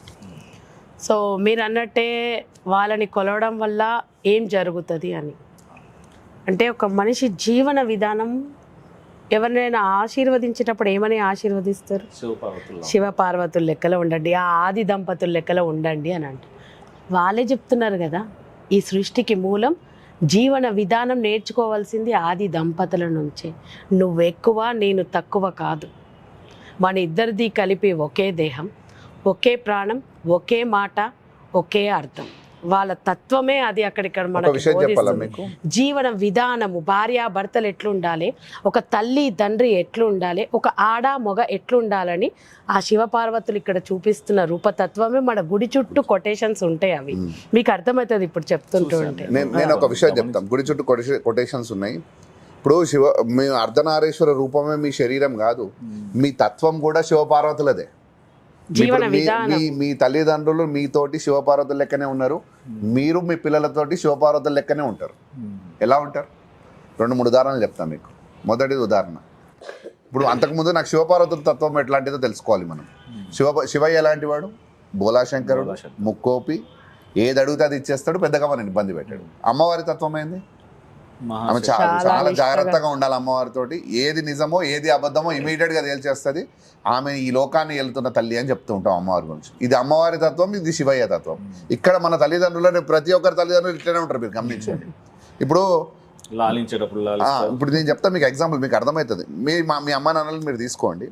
ఇంట్లో మీరు ఏదైనా తప్పు చేసిర్రు అనుకోండి, నాన్న ఏం చేస్తాడు? శివయ్యకు వచ్చినట్టు కోపం వస్తుంది ఆయనకు, కానీ పెద్దగా ఇబ్బంది పెట్టాడు. సరే పోనీలే, పిల్లలే కదండి. మరి అమ్మ ఏం చేస్తుంది? 2 దెబ్బలు పెట్టి ఏది మంచి ఏది చెడ్డదనేది చెప్పి కూర్చోబెట్టి, అమ్మ కోపం ఎప్పుడు కూడా క్రోధం కాదు, గుర్తుపెట్టుకోండి. అమ్మ నువ్వు తప్పు చేస్తే తప్పనే చెప్తుంది, ఒప్పు చేస్తే ఒప్పనే చెప్తుంది. ఇక తప్పు చేస్తే మళ్ళీ ఇంకొకసారి చేయొద్దని చెప్పి ఆ తల్లి ఎలాగైతే ఈ లోకాన్ని నడుపుతుందో మన తల్లి కూడా అదే మనని అలాగే ముందుకు తీసుకెళ్తుంది. అంటే తప్పు ఎందుకు చెయ్యొద్దు అని ఆ తల్లి బోధిస్తుంది. మన జీవనంలో కూడా అంతే. అమ్మవారి కటాక్షం కావాలంటే చాలా నిష్టగా ఉండాలి, చాలా అది చేయాలంటే మన ఇంట్లో అమ్మ కూడా అంతే కదా. ఒక వస్తువు మనం అడిగితే తల్లి 100 సార్లు మనకి ఆలోచించి ఇస్తుంది. అది నీకు కరెక్టా రాంగా, ఇది ఎంతవరకు మంచి చెడు అని అన్నీ ఆలోచించి మనకి దాని గురించి ఎక్స్ప్లెయిన్ చేసిన తర్వాతనే ఇస్తుంది. అదే అమ్మవారి తత్వం, అదే శివయ్య తత్వము. ఈ టెంపుల్ని మీరు దేవుడితో కనెక్ట్ అయ్యారు, ఏదైతే అమ్మ చెప్పిందో ఆ విధంగా ప్రతిష్ఠించారు. వేద మంత్రాల సాక్షి ఇక్కడ శక్తిని ప్రతిష్ఠించారు. మీకు తెలుసు ఇక్కడ దేవుడు ఉన్నారు, ఇది అనేది మీరు ఎక్స్పీరియన్స్ చేస్తున్నారు, ఫీల్ అవుతున్నారు. ఇక్కడికి వచ్చిన వాళ్ళు కూడా ఇక్కడ దేవుడు ఉన్నాడు అనే అనుభూతిని చెందిన కొన్ని విషయాలు ఏమన్నా చెప్పగలరా? సో ఇది మేము చెప్తే అదేదో మేము మా గుడి గురించి అందుకనే నేను మిమ్మల్ని సో విషయం చెప్తున్నా. మేము చెప్తే మా గురించి మీరు భక్తులు ఉన్నప్పుడు మీరే మైక్ పెట్టి అడగండి వాళ్ళని, అది బెస్ట్. ఎందుకంటే మేము చెప్పడం చెప్తానండి, 100 మంది వచ్చి చెప్పిపోతారు మాకు. ఇక్కడికి వస్తే రోజు ప్రశాంతంగా ఒకటి ఏంటంటే జనరల్ గా ఒక రాజకీయ నాయకుల మధ్య గొడవ వచ్చినా ఇంకోటి వచ్చినా గుడి దగ్గరకు వచ్చి ప్రమాణం చేసి చెప్పండి. మీరు గుడి ఆవరణలో ఉన్నారు, శక్తి ముందు ఉన్నారు, మీరు చెప్పేది అబద్ధం నేను అనుకోను. ఖచ్చితంగా ఎవరైతే భక్తులు ఇక్కడికి వచ్చారో ఫీల్ అయ్యారో అదే చెప్తారు. కాబట్టి మీకు చెప్పిన ఆ అనుభవాలు కొన్ని చాలా మంది ఉన్నారు. పిల్లలు కాని వాళ్ళకి పిల్లలు అయినరు అని చెప్పిండ్రు, ఇంట్లో కుటుంబ సమస్యలు ఉన్న వాళ్ళకి కుటుంబ సమస్యలు తీరినాయని చెప్పిండ్రు, కొంతమందికి మ్యారేజెస్ అండ్ ఇంకొంతమంది ఆరోగ్యంగా చాలా మంది చెప్పిండ్రు. అన్నదమ్ముల మధ్యలో ఉన్న పంచాయతీలు కానీ వాళ్ళకి ఇంకేదైనా చాలా రోజుల నుంచి ఆ ల్యాండ్ ఒక లిటిగేషన్ ఉంటే అవి క్లియర్ అయినాయి అని. ఇంకొక ఆవిడ పాపం కోకాపేట నుంచి వస్తుందంట, నాకు మొన్న కలిసింది ఆవిడ. అంటే లేట్ నైట్ అయిపోయింది, ఆవిడ ఒక్కటే ఇక్కడ కూర్చుంటే నేను అడిగిన, అమ్మ వెళ్ళలేదా ఇంకా గుడి మూసేస్తారంటే ఆవిడ చెప్పింది, అమ్మ నేను ఈ గుడికి వచ్చిన తర్వాత మాకు పెళ్ళయి 35 సంవత్సరాలు అయిందమ్మా, మాకు సొంత ఇల్లు అంటూ లేదు. నేను ఒక అమావాస్యకి ఇక్కడికి వచ్చి మొక్కుకొని వెళ్ళిన తర్వాత మేమున్న ఇల్లే కొనుక్కునే శక్తి వచ్చిందమ్మా, మాకు ఎన్నో సంవత్సరాల నుంచి అనుకుంటున్నాము, కోకాపేటలో కొనుక్కున్నామమ్మా. అక్కడి నుంచి అందుకే ఈ అమ్మని చూడడానికి ప్రతి శుక్రవారం పొద్దున వచ్చి రాత్రి ఆరతులు అయ్యేదాకా ఇక్కడ ఉండి వెళ్తుంది ఆవిడ. పొద్దున వస్తుంది, పొద్దున వచ్చి ఇక్కడ అన్నప్రసాదన కార్యక్రమం ఉంటుంది, అన్నప్రసాదన చేసి మళ్ళీ సాయంత్రం పూజలు అవన్నీ చూసుకొని ఆరతులు అయిన తర్వాత వాళ్ళ అబ్బాయి వెళ్ళేటప్పుడు 9 o'clock ఆవిడని పికప్ చేసుకొని వెళ్తాడు. లైక్ అంటే అట్లాంటి వాళ్ళు కూడా ఉన్నారు ఇక్కడ, నిత్యం వచ్చి చూసుకొని చేసుకొని వెళ్ళే వాళ్ళు. అండ్ ప్రతిరోజు వచ్చి ఇక్కడ ఒక ప్రశాంతత ఉంటదని. ఐసీయూలో ఉన్నాడు, వాళ్ళు సడన్ గా వాళ్ళ నాన్న ఐసీయూలో కిమ్స్ హాస్పిటల్ వీడికి వచ్చినారు, క్రిటికల్ సిచ్యువేషన్లో ఉన్నారు. మీరు ఏం టెన్షన్ పడకండి, అమ్మవారు చూసుకుంటుంది. ఇక్కడ మేము పసుపు కుంకుమ వాళ్ళది ఉంటుంది, ఇక్కడ శివపార్వతులది, అది తీసుకొని వెళ్ళండి అమ్మ, బొట్టు పెట్టండి, ఆ అమ్మ అనే చూసుకుంటుంది మిమ్మల్ని, టెన్షన్ పడకండి అని చెప్పి పంపించినాం అంతే. వీళ్ళు వెళ్ళిన తర్వాత ఆ బొట్టు తీసుకొని పెట్టిన తర్వాత 1 గంట తర్వాత ఆయన సెట్ అయిపోయిందంట మళ్ళీ. సో మేము అవన్నీ మేము చెప్తే ఏమవుతుంది అంటే ఇవన్నీ ఏదో వీళ్ళు మూఢనమ్మకాలు అందుకని మేము చెప్పాము. ఆల్రెడీ చెప్పారు అన్నారు కదా, ఆల్రెడీ అంటున్నారు వీడియో. శివరాత్రికి పాపం మన ఆవిడ బోనం కూడా చేసి వెళ్ళింది, వాళ్ళ హస్బెండ్ కి చాలా మేజర్ యాక్సిడెంట్ అయ్యిందనంట. కానీ ఆ ఆంటీ నేను ఇక్కడికి వచ్చినందుకే తను సేవ్ అయ్యిండ్రు అనే ఒక నమ్మకంతో పాపం వాళ్ళ ఆంధ్ర వాళ్ళకి బోనం ఎట్లా చేయాలో తెలియదు అనమాట. ఆంటీ వచ్చి నన్ను అడిగి, అమ్మ నేను చేస్తానమ్మా అమ్మవారికి, అమ్మ దయ వల్లనే మా హస్బెండ్ బ్రతికి బయటికి వచ్చిండ్రు, నాకు అది నమ్మకం అని చెప్పి ఆవిడ వచ్చి కంపల్సరీ అన్ని తెలుసుకొని చేస్తారనమాట ఇక్కడ. సో అట్లా చాలా మంది ఉన్నారు, మీకు రియల్ టైమ్ లో వస్తే వాళ్ళకి అనిపిస్తారనమాట. మేము అన్నది ఏంటంటే మేము చెప్పడం మేము కాదు, మీరు డైరెక్ట్ వాళ్ళని మైక్ పెట్టి అడగండి, మేము చెప్పుకుంటే అది కరెక్ట్ కాదు. ఇక్కడికి వచ్చి రియల్ టైమ్ లో ఎక్స్పీరియన్స్ అయిన తర్వాతనే నమ్మండి మమ్మల్ని. ఎందుకంటే అన్ని గుళ్ళలో పాపం చాలా మాటలు చెప్తున్నాం అనుకోవచ్చు. అంటే మీరు చెప్పినప్పుడు ఏది జరిగినా దైవవాక్కు ఆ మాట ద్వారానే చేసామంటున్నారు కదా. నిజానికి చాలా మంది ఋషులైనా వీళ్ళైనా ఇట్లా తపస్సులు చేసినా సిద్ధించండి అంటే మీకు ఎందుకు ఆ అదృష్టం కలిగింది, లేకపోతే ఇది వీళ్ళు నిజం చెప్తున్నారా అబద్ధం చెప్తున్నారా? మేము ఇట్లాంటి మాటలు చెప్పి ఏమైనా డబ్బులు వసూలు చేస్తున్నామా, బిజినెస్ చేస్తున్నామా? చెప్పండి. ఇప్పుడు ఆ బిజినెస్ చేసేటోళ్ళకు ఇట్లా మీరు మమ్మల్ని అన్నా మేము ఒప్పుకుంటాం, ఒప్పుకుంటాము. కానీ మేము బిజినెస్ చేయట్లే. ఇక్కడ ఒక మంచి కార్యం చేసినాం, నలుగురికి మంచి ఇస్తున్నాం, నలుగురికి మంచి జరుగుతున్నది, అంతే చేస్తున్నాం. మేమేమి ఎక్స్పెక్టేషన్ లేదు మాకు. మేము Return expectation ప్రతిరోజు లేదు. అమ్మని అడిగేది కూడా ఒకటే, నిత్యం అన్న ప్రసాదం పెట్టే శక్తిని మాకు మాకు ఇవ్వమని ఇవ్వమని కోరుతున్నాం అమ్మని మేము.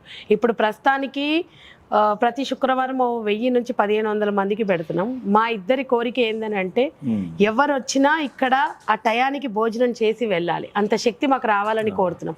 దానికి కూడా మేము ఎవరి దగ్గర డబ్బులు తీసుకోం. ప్రతి శుక్రవారము అన్నప్రసాదానికి మేము ఒక రైస్ అనో బియ్యం అనో పప్పులు ఉప్పులు ఏవి కూడా తీసుకోం. మాకెంత శక్తి ఉంటే అంతమందికే పెడుతున్నాం. అంటే ఆమెకు ఒక దేవుడు ఆ కార్యం ఇచ్చింది ఆమెకు. ఆమె ఎందుకు పెట్టిందని మనం ఇప్పుడు నీ ఆశలన్నీ పోయి నువ్వు ఎందుకు పెట్టావు అని అడిగితే ఆమె సంతోషం అక్కడనే ఉంది, అంతే, మా సంతోషం ఇక్కడనే ఉంది. దేవుడు చెప్పింది కూడా మానవ సేవ, మానవ అంతే, సేవ. మేము చేస్తుంది కూడా రెండు అదే. మాటల్లోనే చెప్పాడు దేవుడు. మా సంతోషం ఇక్కడనే ఉంది. మేము చేస్తుంది కూడా అదే, కేవలం అమ్మకే జరుగుతుంది. ఇక్కడ జరుగుతున్నది మీకు క్లియర్ గా చెప్తా వినండి. అన్ని గుళ్ళలాగా ఈ గుడి కాదు. మేము ఈ గుడిలో ఒకటే విషయం, గుడి దగ్గర నుంచి మీరు చేయాల్సిన పని ఏందో మేము చెప్తున్నాం. మేము ఏం చేస్తున్నాం, ఈ గుడి కట్టిన తర్వాత మేము ఇక్కడ వేసే డబ్బులు ఏవైతే మీరు వేద్దాం అనుకుంటున్నారో ఆ డబ్బులు తీసుకుపోయి బయట లేని వాళ్ళకి సహాయం చేయండి. ఇక్కడ ₹1 మీరు వేయకండి. ఎందుకంటే ఇప్పుడు మీరు ఏదైనా మొక్కుకుంటారు, మంచి జరుగుతుంది. మొక్కిన తర్వాత 100 కొబ్బరికాయలు కొడతాను మొక్కుతారు కొంతమంది. 100 కొబ్బరికాయలు కొడితే అయితే 4000 ఏమవుతుంది. అవి తీసుకుపోయి ఆ కొబ్బరికాయలు పక్క పడేస్తాం మేము. మాకు ఏ ఉపయోగం లేదు వాటితోటి. అదే 100 కొబ్బరికాయల పైసలు తీసుకెళ్ళి లేని వానికి సాయం చేస్తే ఒక కుటుంబాన్ని, ఒక జీవితాన్ని కాపాడిన వాళ్ళం అవుతాం. ఇప్పుడు ప్రతి సోమవారం ఒక 1/2 లీటర్ పాలన్న శివయ్య నెత్తి మీద పోసేస్తాం. అవి ఎడిగిపోతున్నాయి, మోరలేకపోతాయి. కానీ అవి లేక చచ్చిపోయే వాళ్ళు చాలా ఎంతమంది మంది అవే 1/2 లీటర్ పాలు తీసుకెళ్ళి లేని వాళ్ళ పిల్లలకు, గరీబుల పిల్లలకు తాగిపిస్తే ఆ పిల్లగాడు ఆరోగ్యమైన బాగుపడుతుంది. దేవుడు ఏం కోరుతాడు? నా మీద పోసిన పాలు నేలపాలు చేయని అడుగుతాడా? లేనివాడికి పెడితే ఇప్పుడు సృష్టిలో అందరూ కూడా ఆ శివపార్వతుల బిడ్డలమే. ఆ తండ్రి ఏం కోరుతాడు, ఆ తల్లి ఏం కోరుతుంది? నా పిల్లలు మంచిగా ఉండాలని కోరుతుంది. మన తల్లిదండ్రులు అదే కోరుతారు కదా. అదే మనం తీసుకెళ్ళిస్తే ఆ పుణ్యం మనకు వస్తుంది కదా. ఇంత ధైర్యంగా చెప్తున్నారు. ఈ వీడియో అప్లోడ్ అయిన తర్వాత కూడా చెప్తారు. అసలు నువ్వెవరు చెప్పడానికి పాలు పోయొద్దని, అభిషేకం అరే నేను ఏమంటున్నా, దేవుడి పేరు చెప్పి పైసలు ఖరాబ్ చేసుకో చెయ్యకండి. మేమేం చెప్తున్నాం, దేవుడు నీకు ఇంకా చాలా మంది చెప్పట్లేదు. నేను అందుకు మీతోటి దేవుడు మిమ్మల్ని ఇంకా బాగా చూసుకుంటాడు. దేవుడు మీద ఆ పాలు వృధా చేసినప్పుడు కాదు, ఒకడి ఆకలి తీర్చినప్పుడు. ఇప్పుడు మీ అమ్మ నాన్న ఉన్నారు, మీరు అన్నదమ్ములు ఉన్నారు, ఒక 2-3. మీ దగ్గర ఉంది, లేని మీ తమ్ముడో మీ అక్కో మీ చెల్లో ఉంది. మీ అమ్మ ఎప్పుడు సంతోషంగా ఉంటుంది? ఇక్కడ మీ దగ్గర ఉండి మీరు ఇక్కడ మీ దగ్గర ఉంచుకొని వాళ్ళు బాధపడుతుంటే సంతోషంగా ఉంటుందా? మీ దగ్గర ఉన్న దాంట్లోంచి తీసుకెళ్ళి వాళ్ళకు కొంచెం పెట్టినప్పుడు సంతోషంగా ఉంటుందా? ఎప్పుడు సంతోషంగా ఉంటుంది? అందరూ సమానంగా లేకపోయినా మీ దాంట్లోంచి కొంచెము వాళ్ళకి పెట్టినప్పుడు వాళ్ళు కూడా 3 పూటలు అన్నం తింటున్నప్పుడు, మీ అంత గొప్పగా బతకకపోయినా 3 పూటలు అన్నం తింటున్నప్పుడు మీ తల్లిదండ్రులు సంతోషిస్తారు. వాళ్ళు కూడా అంతే. వాళ్ళకి తెచ్చిపెట్టమని అడగరు, మీతో సమానమైన వాళ్ళకి పెట్టండి. వాళ్ళ ఆశీర్వాదం మన ఎమ్మటి ఎప్పుడూ ఉంటుంది. దేవుడు కూడా అంతే. అసలు నాకు అర్థమే కాదు, దేవుడికి ఏదన్నా చెయ్యకపోతే కోపం వస్తుంది అంటారు. కోపం వస్తే ఆ అమ్మ ఎప్పుడు నవ్వుతూ ఎందుకు ఉంటుంది? మన లెక్కనే కోపం వచ్చినాడు కోపంగా ఉండాలి ఆమె ఫేసు, అవునా కాదా? భయంగా ఉండాలి, ఏడుపు రావాలి, అన్ని రావాలి. దేవుడు ఎప్పుడు ఏది కోరలేదు రిటర్న్. ఇప్పుడు మన అమ్మ నాన్నలు ఉన్నారు, 20 సంవత్సరాలు పెంచినా, నిన్ను చదివించినా, జాబ్ వచ్చింది, రిటర్న్ డబ్బులు అని అడుగుతారా తల్లిదండ్రులు? మరి ఈ సృష్టికి అమ్మా నాన్నలు వాళ్ళే ఇచ్చిర్రు ఇవన్నీ ప్రకృతి నుంచి మనకు. రిటర్న్ నేను ఇచ్చిన మీకు రిటర్న్ డబ్బులు నాకు తెచ్చి ఉండిలా వేయండి అని చెప్పిరా వాళ్ళు? చెప్పిరా? మేము అంటుంది అదే, వాళ్ళు ఏమి చెప్పరు, తేకండి, ఇవ్వకండి, నలుగురు మంచి చేయమని చెప్తున్నారు వాళ్ళు. అంతే. మీరు ఎక్కడో వేసి దేవుడికి ఇచ్చినా దేవుడికి చెందట్లేదు ఏది. దేవుడు తినడు. దేవుడి రూపంలో మీరు ఇంకొకరికి సహాయం. ఇప్పుడు అన్నదానం చేయడం మంచిదే లేనివాడికి. ఇప్పుడు ఈ అన్నదానం చేసి ఒకటి మంచిది అనుకోకండి. మీరు ఎవరన్నా మీరు చేయాలనుకుంటున్నారు, అన్నదానం బదులు చదువుకునే పిల్లలు ఉన్నారు, 10th క్లాస్ వరకు చదువుకుంటారు, ఇంటర్ పోవడానికి డబ్బులు ఉండలేవు పిల్లలకి. వానికి మీరు చదివించారు అనుకోండి, వానికి జీవితాంతం మీరు తిండి పెట్టినట్టే. వాటితో పాటు ఒక కుటుంబం, 9 కుటుంబం తిండి తింటారు. సో వాడు 9కి ఉపయోగపడతాడు. సో అట్లాంటి పనులు చేయమని చదివిపియండి పిల్లలు. తల్లిదండ్రులు వదిలేసిన పిల్లలు ఉన్నారు, అట్లాంటి ఒకరిని అడాప్ట్ అంటే మొత్తం అడాప్ట్గా చదివిపియండి. అడాప్ట్ చేసుకొని చదివిపించి వాడిని ఒక జీవితాన్ని ఇచ్చినాం అనుకోండి, వాడు 9కి సహాయపడతాడు. ఇట్లాంటి పనులు చేయమంటున్నాం మేము. డబ్బులు తీసుకుపోయి వృధాగా ఉండిలల్లో వేసి దేవుడికి ఇంత పెద్ద పూజ చేసినాం అని చెప్పుకోకండి ప్లీజ్. దేవుడు అది నచ్చడు. మీరు చేయాల్సినది మంచి చేయండి, అది మాత్రమే దేవుడు నచ్చుతాడు.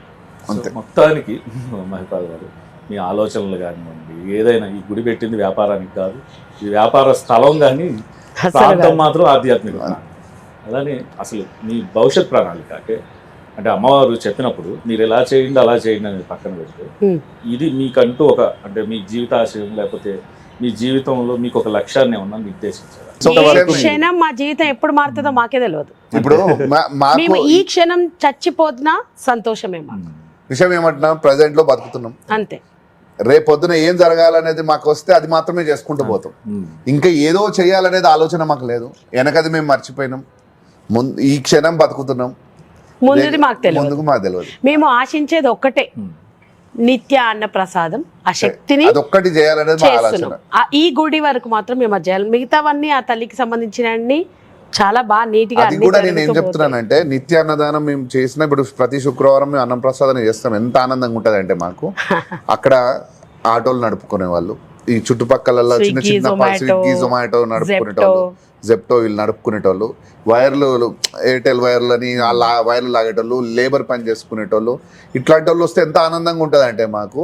వాళ్ళకు ఒక పూట అన్నం అంటే ఒక 200 రూపాయలైనా మినిమం అవుతుంది ఇవ్వాలి. రేపు ఆ 200 రూపాయలు సేవ్ చేస్తున్నాం మనము. అమ్మ మనకు ఆ శక్తిని ఇస్తుంది. మేము అందరు అన్నం తినిపోయినాకనే మేము తింటాం. లాస్ట్ అందరు అయిపోయిన తర్వాత మేము కూర్చొని తింటాం. మేమేమి అందుకంటే మా ఫుడ్ ఇంకొక ఇద్దరికి సరిపోదు. లాస్ట్ దాకా ఆగుతాము. ఎవరైనా ఆకలితో వస్తారేమో వాళ్ళు తిన్నాక చూద్దాంలే అని ఆగి. సో ఇక్కడ కూడా నేను చెప్పేది ఒకటే, పబ్లిక్ కి కూడా మీ ద్వారా నేను చెప్పేది ఒకటే, అంటే ఎక్కడైతే గుళ్ళల్లో అన్నప్రసాదన కార్యక్రమం జరుగుతున్నప్పుడు లేని వాళ్ళ కోసం అన్నం వదిలిపెట్టండి. మీరు ఇండ్లలో మీకు శక్తి ఉన్నా మీరు ఇంట్లో వదిలిపెట్టేసి ఆ గుళ్ళో అన్నం పెడుతున్నారని చెప్పి పోయి మీరు అన్నం తింటే అది తప్పు. అంటే అది దేవుడు అన్నం కాదు, అది దేవుడు లేని వాళ్ళ కోసం అక్కడ పెట్టిస్తున్న అన్నం. అది అట్లాంటి వాళ్ళ కోసం వదిలిపెట్టండి. అంటే అక్కడ వరకు వచ్చి ఆకలి కడుపుతో ఎవ్వరు కూడా గుడికాడికి వెళ్ళి ఆకలితో రిటర్న్ పోకూడదు. అది ఒక గరీబోడు అంటుంటాను నేను. ఉన్నవాళ్ళు ఇంట్లోనే వండుకొని తినండి ప్రశాంతంగా, వాళ్ళకు ఉన్నది కాబట్టి. ఎవరైతే గరీబోడు వస్తాడో వానికి ఫుడ్. చాలా మంది వస్తుంటారు మా దగ్గరికి, పాపం పేదవాళ్ళంతా ఇక్కడ లైన్ లో నిలబడతారు. నేను పలానా ఏరియాకి ఇది, పలానా పోస్ట్ నాది, నేను కార్పొరేటర్ ఫ్రెండ్ని, కార్పొరేటర్ అన్నని, బావని, బామ్మర్దిని, ఎమ్మెల్యే నాకు తెలుసు అని. నేను సీదా ఒకటే మాట, లైన్లో నిలబడండి. లైన్ అక్కడ ఉందంటే అక్కడే నిలబడండి అని చెప్తాను నేను. ప్రతి గుడిలో కూడా ఇదే జరగాలి. ఒక పేదవాడు అన్నం తినడానికి నిలబడ్డా కూడా పాపం చంటి బిడ్డలు వేసుకొని నిలబడతారు తల్లులు. ఎండకి నిలబడి ఉంటే ఎవరో ఏదో మాకు వీళ్ళు తెలుసు అనగానే ఫస్ట్ ప్లేట్ వాళ్ళకి ఇచ్చి పంపించేస్తున్నారు. దయచేసి ఏ గుడిలో కూడా కొన్ని అట్లాంటివి ఆపండి. అంటే ఈ మత మార్పిడి ఎందుకు జరుగుతుందో అర్థం చేసుకోండి. ఇక్కడ మనం వాళ్ళని తక్కువ చూస్తున్నాం కాబట్టి వేరే దగ్గరికి వెళ్ళిపోతున్నాం. ఇక్కడ మీరు అందరితో సమానంగా చూడండి. డబ్బున్న వాడు వచ్చినా డబ్బు లేని వాడు వచ్చినా ఒకే లైన్లో పంపించండి. మన గుడిలో అట్లనే వెళ్తారు. మీరు చూడండి, ఒక శుక్రవారం కానీ ఒక సోమవారం కానీ అంటే అభిషేకాలు ఉన్నప్పుడు ప్రతి ఒక్కరి గోత్రనామాలు చదువుతారు, ప్రతి ఒక్కరి చేత అభిషేకం చేపిస్తాం. వాళ్ళకో లైను వీళ్ళకో లైను ఉండదు. ఇక్కడ ఎవరు వచ్చినా సమానంగా అభిషేకం చేయాలి, లోపలికి వెళ్ళాలి, గోత్రనామాలు చేపించుకోవాలి, బయటికి రావాలి. సో ప్రతి గుడిలో ఇట్లాంటి పద్ధతి ఉంటే మన హిందుత్వం ఎక్కడికి పోదు, మన దగ్గరే ఉంటుంది. ఓకే మహిపాల్ గారు, ఇంకోటి ఈ టెంపుల్లోకి వచ్చిన తర్వాత నాకు ధ్వజస్తంభం దృష్టి పడింది, స్టోన్ తోటి కనిపించింది. సో ధ్వజస్తంభం అనేది ఇప్పుడు మనము దేవుడిని ఏ రూపంలో పెడతాం? స్టోన్ గానే. ఆ ధ్వజస్తంభం కూడా ఆకారాన్ని రాయి అంటే ధ్వజస్తంభం అంటే కూడా అది కూడా ఒక దేవుడే. సో ఇక్కడ ఏంటంటే పూర్వం ఏం జరిగిందంటే ఇంత పెద్ద స్టోన్ని నిలబెట్టే ఎక్విప్మెంట్ లేకుండే. అందుకోసం కానీ కట్టెను పెట్టి ప్రతి 100 సంవత్సరాలకు కర్ర మార్చేస్తారు. మొన్న తిరుపతిలో కూడా రీసెంట్గా మార్చారు. సో కర్రని పెట్టడానికి కారణం ఏంటంటే ఆ లేపి పెట్టే ప్రాసెస్ ఏదైతే ఉంటుందో ఈ రాయిలో చేయలేరు. ఇప్పుడంటే క్రెయిన్స్ ఉన్నాయి కాబట్టి నిలబెట్టే అవకాశం ఉంది కాబట్టి మొదటిసారి మనం ఇక్కడ 57 ఫీట్లు ఆ సింగిల్ స్టోన్ ఉంటుంది కిందికి. సో అది మనకు అదృష్టం అమ్మవారు ఇచ్చింది. ఆయన చేసే వ్యక్తి కూడా ఒకడే ఉన్నాడు ఇప్పటికీ. ఆ ఒక్కటి తరం మాత్రమే అవుతుంది, ఇంకా లేకపోతే అతనితో కాదు. అతను చేస్తున్నాడు కాబట్టి అది అదృష్టంతో తెలుసుకున్నారు. అంటే అతను చేస్తున్నప్పుడు వేరే దగ్గర చేసిండు. దీనికంటే కొంచెం ఒక 50 feet 45 feet పెట్టిండు. 45 feet పెడితే అక్కడ మనం తెలుసుకున్న తర్వాత మాకు ఇంత హైట్ కావాలంటే చేస్తా సార్ మా దగ్గర ఉన్నది అని చెప్పి ఆయన చెప్పడం జరిగింది, తీసుకొచ్చి చేయడం జరిగింది. కానీ చాలా కష్టం అది తీసుకురావడానికి. అక్కడ నుంచి ఇటు అంటే ఏ చిన్న మహబూబ్ నగర్ నుంచి మన రోడ్లు కూడా కరెక్ట్ గా కొన్నిసార్లు మహబూబ్ నగర్ టన్ను నుంచి కూడా ఇక్కడికి తిరగలేదు. రావడానికి ఒక రోజు పట్టింది. ఒక రోజు పట్టింది అక్కడ నుంచి ఇక్కడ రావడానికి. కిలోమీటర్లు మళ్ళీ రావడానికి. దాని వెనక వెహికల్స్ ప్రొటెక్ట్ చేసుకుంటూ అంటే టర్నింగ్స్ కి వాటికి వీటికి చాలా అదేనమాట, చాలా చాలా సేఫ్ సెక్యూరిటీ తీసుకొని చూసుకొని తెచ్చు. మాకు అది పెట్టేటప్పుడు అందరి గుండె అంటే అసలు ఇట్లా వెళ్ళిపోయి కూర్చుని పోయింది అక్కడ.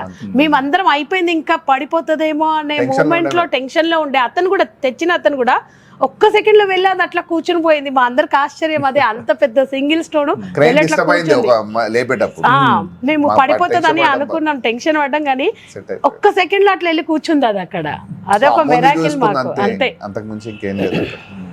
ఆధ్యాత్మిక ఎప్పుడు ఆ ఫీల్ అనేది అనుభవిస్తూనే ఉంటారు. ప్రతి క్షణం ఇక్కడ ఏమంటున్నామంటే తను అడిగింది భక్తి అనేది లేదు, భక్తితో ఈ పని చేయట్లే, ఇది మా బాధ్యత. అంతే, బాధ్యత అనుకున్నప్పుడు అది వేరే రకంగా ఉంటది. భక్తి మారిపోతూ ఉంటది, అవసరార్థం భక్తి మారి. ఇప్పుడు మన పిల్లల మీద మనకు బాధ్యత ఉంటుందా, భక్తి ఉంటుందా? బాధ్యత ఉంటది కాబట్టి వాళ్ళని అంత పెద్దగా పెంచాలి, వాళ్ళని చదివిపియాలి, ఎక్కడైనా తీసుకెళ్ళాలి. ఇవి కూడా మా పిల్లల లాగా, మా జీవితాన్ని దీనికి ఇస్తున్నామంటే మా పిల్లల లాగా. ఈ జన్మ మీరు ఈ కారణంతో అంతే, దీన్ని మా జన్మకి కారణమే ఈ కార్యం. ఆ తల్లి మమ్మల్ని ఎంచుకుందని మాకు తెలవడమే మా అదృష్టము, అంతే. ఇంకోటి ఈ టెంపుల్కి వచ్చేటప్పుడు కలర్ బ్లాక్ కనిపిస్తుంది. ఈ కలర్ గురించి ఆమె చెప్తుంది, ఎందుకంటే ఆమె నిర్ణయం అది. ఎందుకంటే నలుపుని చాలా మంది ఒక బ్లాక్ షర్ట్ వేసుకుంటే ఏదో ఒక సందర్భంలో ఆ రోజు ఏదన్నా మంచి కార్యానికి పోతుంటే ఆ ముందు ఆ షర్ట్ మార్చాడు. బ్లాక్ని అలాగా ఒక ఎలా అంటే ఒక విలన్ అనమాట, లైఫ్లో ఒక విలన్ లాంటి కలర్ లాగా ఉంటుంది. బట్ ఈ టెంపుల్ చూసినప్పుడు బ్లాక్ కలర్లో నాకు తెలిసి ఇక్కడెక్కడ నేను చూడలేదు. సో దాని వెనుకున్న ఉద్దేశం ఏంటి? ఇప్పుడు మీరు గుడికి వెళ్తారు కదా, లోపల మీరు మొక్కుకునే అమ్మవారు ఏ కలర్లో ఉంటారు? Black stone. ఆ తల్లే నా తత్వం ఇది అని చెప్తుంది, ఆ రూపం నాదే అని చెప్తున్నప్పుడు బ్లాక్ నలుపు తప్పెట్లా అవుతుంది? అసలు బ్లాక్ని తప్పని చాలామంది నేను కూడా చూస్తూ ఉంటారు. నేనేమనుకుంటాను అంటే అది ఒక అపోహ, మనిషి క్రియేట్ చేసుకున్న అపోహ. తనకేదో చెడు జరిగిందని దాన్ని 10 మందికి చెప్పడం వల్ల అది వేసుకున్నప్పుడు జరిగిన చెడుని చూసే బదులు దీనివల్లనే నేను సేవ్ అయిననేమో, ఎక్కువ జరగాల్సింది తక్కువ జరిగిందేమో అనుకున్నప్పుడే కదా దాని మీద పాజిటివ్ థింకింగ్ వస్తుంది. పాజిటివ్ థింకింగ్ రాకుండా ఆ కలర్కి ఒక పేరు వేసేసిండు. నలుపు అంటేనే శని, దరిద్రం, ఇంకా దాని జోలికే వెళ్ళొద్దు, దాన్ని వేసుకోవద్దు, ముట్టుకోవద్దు. నలుపు అంటే శని అని అంటారు.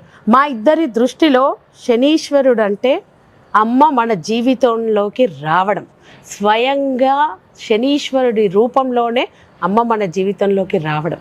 అది ఎట్లా అనంటే ఆయన ఎవరి ఆదేశాల మీదకి నడుస్తాడు? ఆ అమ్మ ఆదేశాల మీదకి నడుస్తాడు. ఆయన ఎందుకు అంత మెల్లగా నడుస్తాడు? శనీశ్వరుడు వస్తే ఒకసారి 7 సంవత్సరాలు, ఒకసారి 3 సంవత్సరాలు, ఒకసారి 14 సంవత్సరాలు అని ఎందుకు అంటారు అని అంటే అమ్మ మన జీవితంలో అన్ని సంవత్సరాలు మనం చేసిన కర్మకి గుణపాఠాలు నేర్పియడం కోసం ఆయన రూపంలో మన జీవితంలోకి వస్తుంది. శనీశ్వరుడు అంటేనే స్వయంగా అమ్మ. అమ్మ ఏం చేస్తుంది? తప్పులు చేస్తుంటుంటే మారేదాకా ఫస్ట్ నోటితో చెప్తుంది 3 సంవత్సరాలు, తర్వాత ఎక్స్ప్లెయిన్ చేయడం, చెంపదెబ్బలు ఒక 2 వేస్తుంది. ఆ తర్వాత వినకపోతే మళ్ళీ 14 సంవత్సరాలకు ఒకసారి వస్తే గట్టిగా పట్టుకొని కూర్చోబెడుతుంది అక్కడ. ఇక్కడ నువ్వు మారినా అనేదాకా నిన్ను వదిలిపెట్టదు. అదే శనీశ్వరుడు అమ్మ తత్వాన్ని ఆయన తీసుకొని మన జీవితంలోకి రావడమే అది. అట్లాంటి దాన్ని నలుపని ఎట్లా అంటాము? మళ్ళీ అదే నల్ల కాకి వచ్చి పిండం ముట్టకపోతే అరిష్టం అని అంటాం. మీరు ఆలోచించాలి, నెత్తికున్న ఈ జుట్టు దేవుడు మనని మొదలు పెట్టిందే నలుపు రంగుతోటి, కళ్ళు నలుపు, అవునా కాదా? మన శరీరంలో ప్రతిదీ నలుపుతో ఎక్కడో చోట మూడేస్తూ నలుపు తప్పు కాదని దైవం చెప్తుంది కదా. నా రూపమే నలుపు అని చెప్తుందా ఆమె? నన్ను చెక్కే రాయే నలుపు అని చెప్తుందా ఆమె? అవునా కాదా? ఈ నెత్తి ఇంత తెల్లబడితే ఇంత రంగు తెచ్చి పూసుకుంటాం, ఎన్ని వేలైనా పోసి దాన్ని నల్ల చేయరా నాయన అని అంటాం. ఎందుకు మరి? తెలుపు మంచిది, నలుపు మంచిది కాదు కదా, అవునా కదా? మనిషి ఇక్కడే అర్థం చేసుకోవాలి, మూర్ఖత్వంతో ఆలోచించొద్దు. వచ్చేదాకా కూడా సచ్చినాక కూడా మంచి రోజు చెడు రోజు అంటారు. సో అదే పంచాంగం తీసి పక్క పడేరు ఫస్ట్. చాలా మంది అమావాస్య రోజు ప్రయాణం చెయ్యొద్దు అంటే మన పూర్వం అమావాస్య రోజు చీకటి ఎక్కువ ఉండేది. సో దాని వల్ల మన పూర్వీకులు ఏంది అని అంటే చెప్పులు కూడా ఉండేది కాదు. దానికోసం అని చెప్పి వెలుతురు ఉండదు కాబట్టి ప్రయాణం చేయొద్దు అని అన్నారు. కానీ మన వాళ్ళు దాన్ని ఒక మూర్ఖత్వం తీసుకొచ్చి అమ్మో అమావాస్య అంటే చెడు. అమావాస్య ఎట్లా చెడు?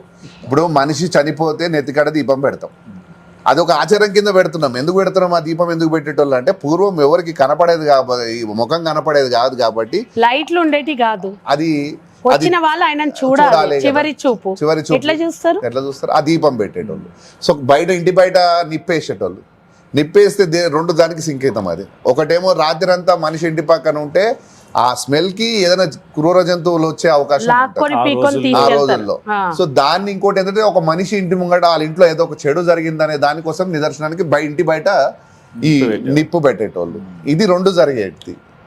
ఈ మనం ఏందో అది ఆచారం అని ఇప్పుడు కూడా తెచ్చి మనం వేస్తున్నాము. ఆ దీపం ఇప్పుడు పెడుతున్నాం. ఇప్పుడు మెకానికల్ చేసేస్తున్నాం. ఇప్పుడు ముక్కులో చెవులలో ఈ నవరంధ్రాలను ముయ్యాలని అంటారు. ఎందుకంటే మనలో ఉన్న డీకంపోజ్ అవుతుంటే బయటికి వస్తూ ఉంటుంది దాంట్లో నుంచి. నీకు అర్థమైందా? మీ బాడీలో డీకంపోజ్ అవుతున్నప్పుడు ఈ క్రిములు అనేది ఈ ముక్కుల నుంచి ఎక్కడైతే హోల్స్ ఉన్నాయో అక్కడి నుంచి బయటకు వచ్చి అందుకొని వాటిని బంద్ చేసేటోళ్ళు. సో వాళ్ళకు తులసి నీళ్ళు పోసేటోళ్ళు, అంటే ఆ లోపట ఉన్నది బయటికి రాకూడదని. సో ఇవన్నీ సైంటిఫిక్ రీజన్స్ ఉన్నాయి. కానీ ప్రతిదాన్ని ఒక మూర్ఖత్వంతో. ఇప్పుడు ఇక్కడ జరిగేది ఏంటంటే చావు పేరు చెప్పుకొని ఎంత నడుస్తుందంటే, ఒక మనిషి వాళ్ళ ఇంట్లో చనిపోతే పెద్దలకు బియ్యం ఇచ్చేదాకా పూజలు చేయొద్దని పెడతారు. మరి అదే పెట్టిన నియమం పెట్టిన పంతులు గారు వాళ్ళ ఇంట్లో చనిపోతేనేమో 11 రోజులు పాటిస్తాడు, వాళ్ళ పాలలో చదివిస్తే 1 రోజు పాటిస్తాడు సృష్టి. కానీ మనకందరికి అది ఉండదు. మనమందరం చనిపోయిన వాళ్ళేమో 11 రోజుల తర్వాత వాళ్ళ కుటుంబం మొత్తం మళ్ళీ పెద్దలకు బియ్యం ఇచ్చేదాకా ఏ పూజలు చేసుకోవద్దు, దేవుడిని తీసుకపోయి చెత్తకుండలో పడేయాలి. ఇక చెత్తకుండి వేసేస్తారు దేవుడు ఇల్లు అంతా, దుమ్ము ధూళి పట్టి ఆడ ఒక దీపం ఉండదు, ఒక ధూపం ఉండదు. ఇంకేం నేర్పిస్తున్నాం మనం వేదాన్ని మంచిగా. వేదం ఏం చెప్పింది? ఒకప్పుడు మన దగ్గర చనిపోతే మనకి ఇంత మెడికల్గా మనం అంత లేకుండే, అంటే మెడిసిన్స్ కానీ ఏవి కానీ మనిషి ఎందుకు చనిపోయిండు అనే రీజన్ తెలుసుకోవడానికి చాలా టైం పట్టేది. 3-4 డేస్ బాడీ అక్కడ ఉండిపోయేది. దానివల్ల బ్యాక్టీరియా స్ప్రెడ్ అయ్యి ఇన్ఫెక్షన్స్ వచ్చి, సో దాని రీజన్కి 11 డేస్ కొంచెం వాళ్ళ ఫ్యామిలీలో దూరంగా ఉండమని ఎందుకు అనేవాళ్ళంటే, ఇప్పుడు చనిపోయిన వ్యక్తి మీద పడి ఏడుస్తూ ఉంటాము. ఒక 2-3 డేస్ మనం కూడా ఆ క్రియ అంతా జరిగే వరకు స్నానము అవి ఇవి మనం కూడా చెయ్యము. కాబట్టి మనిషి చచ్చిపోతే 2 రోజులు 3 రోజులు పట్టేది మనిషి సాగు చేయడానికి. ఎందుకంటే ట్రాన్స్పోర్ట్ సిస్టమ్ లేదు. ఒక మనిషి పోయి అలా కూతురుకో కొడుకుకో బిడ్డకో చెప్తే మేము తీసుకుపోయి ఈ మనిషి పోయి రాత్రి పోతే పొద్దునకి వెళ్ళి మళ్ళీ తీసుకొని మళ్ళీ వచ్చేవరకు మళ్ళీ ఇంకో రోజు రాత్రి అది బాడీ డీకంపోజ్ అయ్యేది. ఇంత మెడికల్ సిస్టమ్ లేదు అప్పట్లో. సో అక్కడ డీకంపోజ్ అయిన తర్వాత వాళ్ళ కుటుంబ సభ్యులకు మాత్రమే ఆ వైరస్ ఏదైనా స్ప్రెడ్ అవుతుంది. సో మనకు అక్కడ ఏం జరిగేది అంటే 11 రోజుల నియమం పెట్టింది కూడా. ఎందుకంటే ఈ 11 రోజుల వరకు ఏ డిసీజ్ ఉన్నా ఎగిరిపోతుంది. కుటుంబాన్ని ఎవరు ముట్టుకోకూడదు అనే సిస్టాన్ని తీసుకొచ్చింది ఇదే. సో వాళ్ళని ముట్టుకున్నా పోయి స్నానం చేయమన్నది కూడా దానికోసమే. సో ఇక్కడ దాన్ని ఇప్పుడేమో మనిషినే ముట్టుకోవద్దు, అది మనిషిని అసలు పూజ చేయొద్దు, ఏం చేయొద్దు అంటాడు. ఇంకొకటి ఏం చేస్తారు, వాళ్ళకు గుండ్లు చేసుకుంటారు చూసినావా? ఆ గుండ్ల సిస్టమ్ కూడా ఏంటంటే వాళ్ళ కుటుంబంలో ఎవరైతే చనిపోయినారో ఆ చనిపోయినప్పుడు వీళ్ళందరూ వాళ్ళని ముట్టుకున్నారు. ఆ గుండు చేసుకున్న వాళ్ళని ఒకవేళ డీకంపోజ్ అయ్యి ఏదైనా స్ప్రెడ్ అయితే వాళ్ళని కొన్ని రోజుల వరకు వాళ్ళ దగ్గరికి పోవద్దు, ఆ మనిషి దూరం కూడా ముట్టుకోవద్దు అనేది సిస్టమ్. అది దానికోసం తెచ్చిన సిస్టాన్ని దీని ఒక మూఢనమ్మకం. మరీ ఘోరంగా ఇప్పుడు మనిషి చనిపోతే దేవుడితో సమానం అంటారు. మరి ఆ దేవుడి దగ్గరికి వెళ్ళి వచ్చి స్నానం చేసుకుంటామా చెప్పండి? అవునా కదా? స్నానం చేసుకోమన్నది ఎందుకు? సైంటిఫిక్ రీజన్కి. ఇది అర్థం చేసుకోవాలి మనిషి. అవునా కదా? దేవుడి దగ్గర అంటే ఆయన శుచి శుభ్రత ఉంటుంది. చనిపోయినప్పుడు ఏ జబ్బుతో చనిపోయిండో, అతను ఎలా చనిపోయిండో మనకి తెలియదు కాబట్టి అది స్ప్రెడ్ ఇంకొకరికి కావద్దు కాబట్టి స్నానం చేయమన్నారు. చచ్చిపోయినప్పుడు తప్పని కాదు, వాళ్ళకి ఏదో ఉంది ఇంకా సృష్టి అది ఇది అంటే చాలా తప్పు. That's a trash. మనిషి మనస్తత్వం చూడండి. నిన్నటి దాకా నేనున్నాను అనుకోండి, నేను చచ్చిపోయినాను అనుకో, చచ్చిపోయే ముందు దాకా మధుకెట్లుంది అని అంటారు. చచ్చిపోగానే శవం ఎప్పుడు వస్తుంది, తెచ్చిండ్రా శవాన్ని, బాడీని ఎప్పుడు తీస్తున్నారు అని అంటారు. నా పేరు కూడా పోతుంది సార్. అది ఆలోచించాలి. అంతే, కొన్ని రోజులే మన జీవితం. అది ఆలోచించి బ్రతకాలి. చిన్న జీవితం, దాన్ని మంచితనంతో బతకండి. నలుగురికి నువ్వు చనిపోయినా 4 కాలాలు నువ్వు ఈ పేరు గుర్తుపడేటట్టు బతకండి. అంతే. చివరిగా శివరాత్రి రాబోతుంది. ఆ మహాశివరాత్రి ప్రతి ఒక్కళ్ళకి శివుణ్ణి ఆరాధించే ప్రతి ఒక్కళ్ళకి ఆ రోజు శివునితో మమేకం అయ్యే రోజు. అసలు అంటే శివరాత్రులు కూడా ఎలా జరుపుతున్నారో మీరు చూస్తున్నారు, జాగారాలు ఎలా చేస్తున్నారో కూడా మీరు చూస్తున్నారు. ఓ టీవీలో అంటే టీవీ చూస్తూ జాగారం చేయడం, లేకపోతే అంటే దైవారాధనలో మమేకం ఆ రోజు మామూలుగా. సో అవి కూడా మీరు గమనించింది అంటే మీరు గమనించే ఉంటారు ఎలా జరుగుతున్నాయి, ఎలా చేయకూడదు, ఎలా చెయ్యాలి. మన గుడిలో దానికి క్వైట్ శివరాత్రి అంటే మీరు చెప్పండి. శివరాత్రిని చాలా తప్పుగా జరుపుకుంటాం. నేను చెప్తా, నేను అదే శివరాత్రి అంటే కంప్లీట్ గా ఇంతవరకు జరుగుతున్నదంతా కూడా మనం చూసుకోవాల్సింది ఏంటంటే శివరాత్రిని మనం చాలా తప్పుగా జరుపుతున్నాం. ఎట్లా శివరాత్రి ఏం చేస్తాం? చాలా మంది జాగారం ఏం చేస్తాం జనరల్ గా మీకు తెలిసింది చెప్పండి. అదే సాయంత్రం వరకు ఏం తీసుకోవాలో ఆహారాలు తీసేసుకొని అల్పాహారాలు, ఆ తర్వాత నుంచి ద్రవాహారాలు తీసుకుంటూ ఇక రాత్రి గుళ్ళకు వెళ్తారు. కొంతమంది తిరుగుతూ ఉంటారు, అన్ని గుళ్ళు తిరుగుతారు, ఒక గుడి కాదు. అక్కడ ఉన్న ఎన్ని శివాలయాలు అన్ని చూసుకుంటారు. సో మీకు చెప్తా, అంటే మీరు మొత్తం ఫుల్ ఫ్లెజ్ గా చెప్పాలి, నేను చెప్తా. శివరాత్రి రోజు ఏం చేస్తారంటే పొద్దున్న నుంచి సాయంత్రం వరకు ఉపవాసం ఉంటారు. పొద్దున్న నుంచి మధ్యాహ్నం వరకు ఒక శివుడికి మాత్రమే అభిషేకం చేస్తారు. సాయంత్రం ఒక్క పొద్దు వదులుతారు. సాయంత్రం ఒక్క పొద్దు వదిలిన తర్వాత సాయంత్రం నైట్ 12 గంటలకు కళ్యాణం ఉంటుంది అమ్మవారికి. ఆ కళ్యాణం టైంలో శివరాత్రి అంటే అసలు వాళ్ళిద్దరి పెళ్ళి.